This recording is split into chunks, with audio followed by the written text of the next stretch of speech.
Before the opening bell, U.S. futures remain on the downside after closing sharply lower yesterday as lower than expected sales data stirred recession fears amongst investors.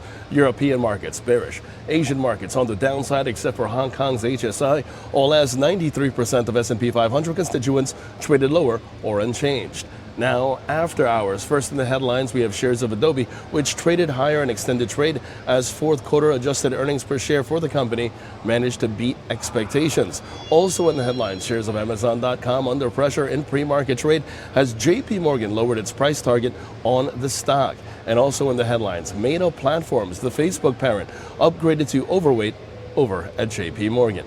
Now, in terms of expectations today, we do have results due out for Accenture. Well, on the economic docket today, we do have some results after the opening bell. We have global manufacturing, services, and composite PMI reads. Taking a look now at the markets, the S&P 500, that's where we begin. That's trading under pressure. The Nasdaq, meanwhile, that happens to see the downside prevail, and that's what's also in focus today.